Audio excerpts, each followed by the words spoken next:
Hi guys, welcome back to our 40-foot shipping container workshop build. This week did not go to plan. My plan for this week was to make the first mold for the first fiberglass part on our own CNC machine for our 44-foot hurricane damaged DIY catamaran project boat named Spiffy. But here we are, Friday morning. I need to have a video ready for Sunday and we're nowhere near ready to really even get started on that. This week's video is sponsored by Incogni. More about them a little bit later. Thanks to the magic that is shooting video for YouTube, we had the option of checking the instant replay to see if we could figure out when I figured out that I wasn't going to be able to make my goal for this week. Let's start with an 18-second recap of what has led up to all of this, and then we'll get into what happened after finishing last week's video. I started out with an empty 40-foot single-use high-cube shipping container. I added windows and framed it out using 2x4s with added steel reinforcements to be able to hoist our CNC up under the ceiling to gain more usable space in the workshop for making bigger fiberglass parts this winter. And that brings us to this Monday morning. We need a way to heat the container during this winter and cool it during summer. A mini split seemed like the obvious choice. We've chosen to use the exact same model we installed aboard Spiffy. It's cheap and we haven't had any issues so far. I've already showed me installing the unit on Spiffy in a previous video, so we'll skip a lot of the details. But I did learn a few things from the comment section after that first video. On a little side note, of course it worked out so that the hole in the wall ended up right between two corrugations. I think we're going to have to 3D print some kind of little doohickey to help seal this hole, but we'll get back to that later. After having made the connections on the indoor unit with the included cable and done the first bit of terrifying straightening out of cupboard tubing with the help of my lovely wife Ava, we got the indoor unit installed with the connections poking out the back. This time around, thanks to the comment section, I'm going to avoid coiling the lines with them standing up. From what I read in the comment section, it's okay as long as the coils are laying flat, but I figured I might as well just stretch out the line and limit any vibration noise in the office area. To secure the outdoor unit to the shipping container, we're going to use one of these brackety thingies that are made for houses, but it should work well for the shipping container too. I used threaded rivets to attach it to the side of the shipping container. That seems like a good sturdy solution with easy adjustability. I am no HVAC guy, so when it comes time to vacuuming down the system, I doubled and triple checked the manual. I'm happy to report the mini split is working and it's doing a great job of heating the office area. In the hopes of also being able to heat the workshop so I can actually make those fiberglass parts this winter, we framed out a wall to insulate and also added a door that we can close from the inside, unlike the two big container doors. That was the first 2 days of this week, and at that point in time I was still under the delightful illusion that I was only a mere hours away from being able to start making the molds, so I could also make the first few fiberglass parts this week. It was a great plan, but yeah, let's check in with the sponsor of this week's video and then we'll get back to what happened from there on. Unfortunately, using the internet in any way, shape or form means your personal information is scattered all over the place. And as data breaches become more and more common, your personal information is at risk. That's information like your name, your phone number, social security number, address, email and so on. But fear not, the sponsor of this week's video, Incogni, can help. A part of the problem is that data brokers will get their hands on your personal information and sell it for a profit. Through this process, your information can end up in the hands of all sorts of people. There are many problems with this. For instance, in the US, there are specialized people search websites that will aggregate all the data they can find on every single person and make that available on the internet. They turn a profit by giving away your sensitive information, potentially to people with bad intentions. There are countless examples of how this can be annoying or even harmful. For instance, huge loans have been taken out in people's names without them even knowing about it. Or your health insurance company could actually raise your rates based on your online activities. Incogni can help. Incogni will reach out to the data brokers on your behalf and request that your personal information be removed. All you have to do is to create an account, grant Incogni the right to work on your behalf, and then sit back and watch them do the work. In case you find your data in some little obscure corner of the internet, you can also submit custom website URLs through their custom removal feature, and Incogni will set to work removing that data too. Take your personal data back with Incogni. Use the code SAILLIFE or head to incogni.com/saillife to get 60% off the annual plan. Incogni also offers a 30-day money-back guarantee, so there is zero risk in trying it out. Thank you so much to Incogni for sponsoring this week's video. It is absolutely nothing short of fantastic to have this wall and door in place. It is great for keeping the cold out, and also it just makes the workshop feel a lot more finished. Let's get back to what happened after the first 2 days of this week. What would also be nice is not fumbling around in the darkness inside of the workshop. Right now my only source of light is this battery-powered work light. It's not great for filming, and it also needs the batteries swapped out pretty often. I started putting up conduit, and in the middle of doing that I realized that I had an extension cord that was long enough to reach the lights in the ceiling. That is much better. EMT conduit is made out of steel, and it's not super quick to put up because near every box you need a box offset so that the conduit sits flush with the wall. I'm sure it's quick if you're used to doing it and have a lot of experience, but I don't, so to get a nice result I need to spend a little bit more time. I'll go pretty sparingly with the outlets in the shop for now until we have the shelves in place up under the ceiling and until I've figured out exactly where I need the outlets. Besides the 6 outlets that I'm adding today, I've also decided to give myself a bit of flexibility by adding one of these retractable extension cords. Seeing as I'm going to be pulling and tucking on this thing, I figured I'd better put it into one of the studs. Now, houses in Denmark are not built using stick frames, so this is my first time ever using a stud finder. Even though I only have 15 amp outlets, I'm wiring this with 12 gauge to be prepared to upgrade them for 20 amp outlets if I ever need to. I doubt I will, but oddly enough, the 12 gauge wire was basically the same price as the 14 gauge. I am not a fan of the GFCI outlets that are so common in the US. Having a GFCI breaker on the panel seems like a much better option, at least in my eyes, but that might just be because it's what I'm used to from Denmark. Perhaps there's some upside I haven't thought of. Go ahead and let me know down in the comment section.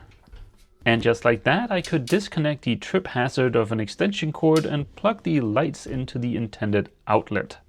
Ta-da! The modern marvel of the light switch. Anyone that has ever done any DIY will recognize that feeling of accomplishment. With all of the covers on the boxes, I could move on to the battle of the knockouts.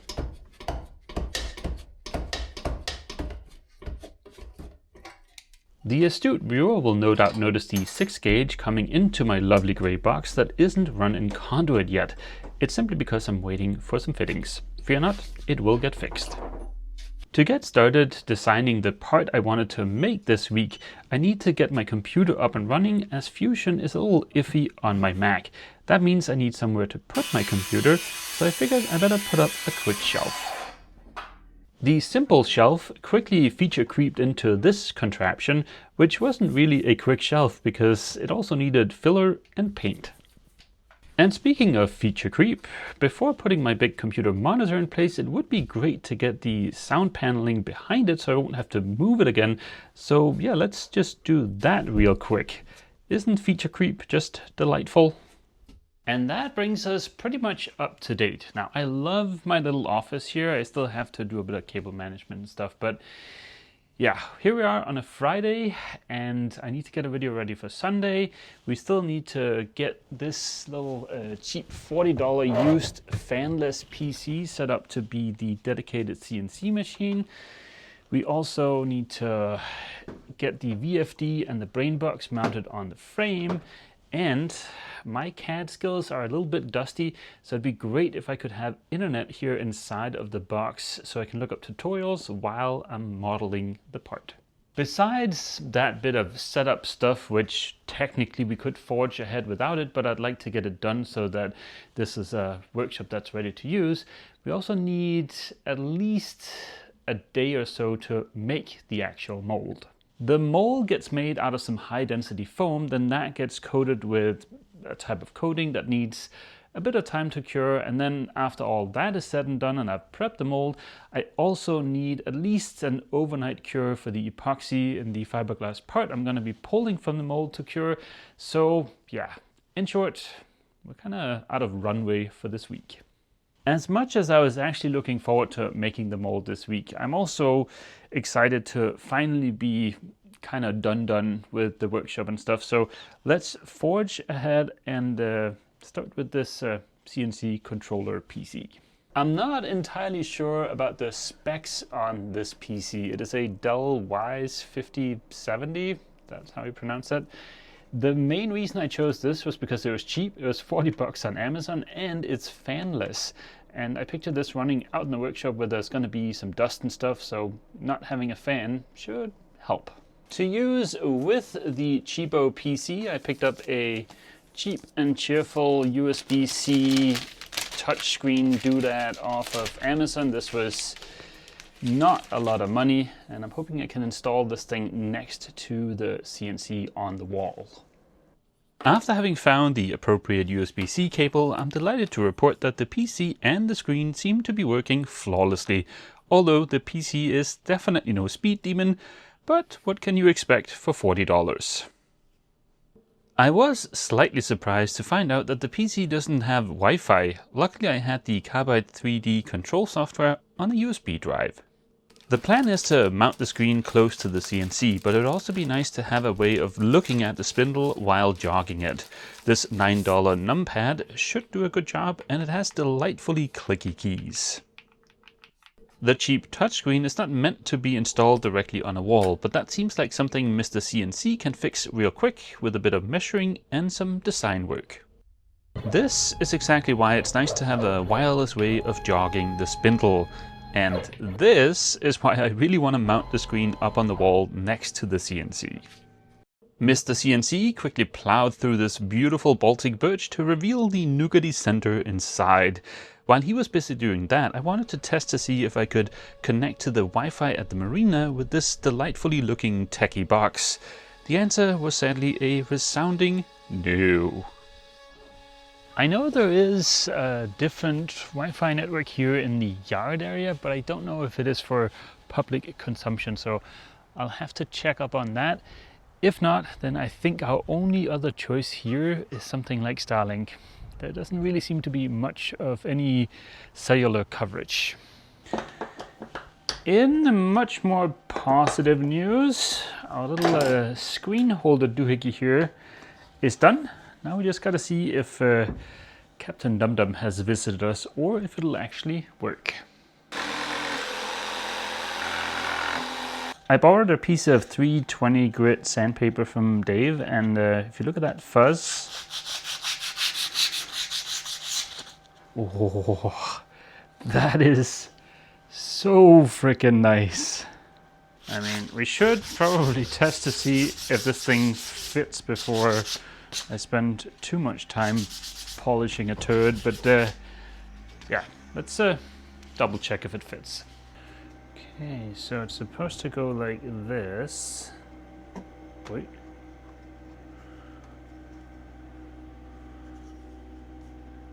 That is a nice snug fit, and we have access to all the ports. I think this is a big success. Should I have used the CNC for actually figuring out the position of the holes? Absolutely I should have, but I didn't, so I'm gonna have to do this the boring manual way.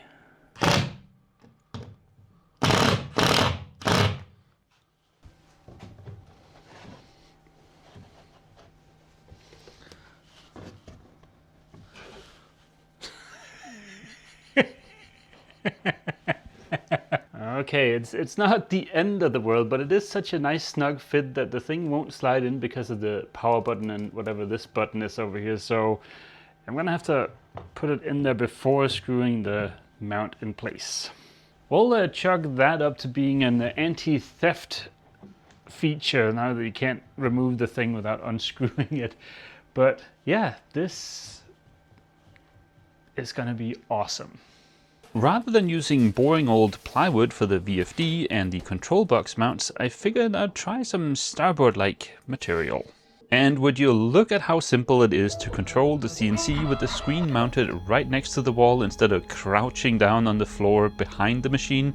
It's a 10 out of 10. Cutting the plastic was like cutting room temperature butter. The only exciting moment was doing my first ever tool change on the CNC to be able to make the tiny holes for some of the fasteners. After having cut the tabs and liberated my part, I did a quick sanity check and it seems like this is gonna work out beautifully. The next morning I returned to a very messy workshop and decided to change gears in the hopes of clearing out some of the clutter. The insulation and the plywood was taking up a lot of room, so I decided to finish the exterior wall.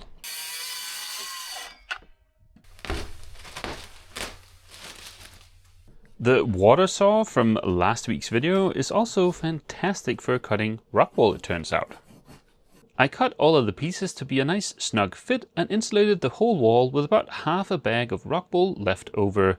That half will go to the storage unit for an upcoming winter project.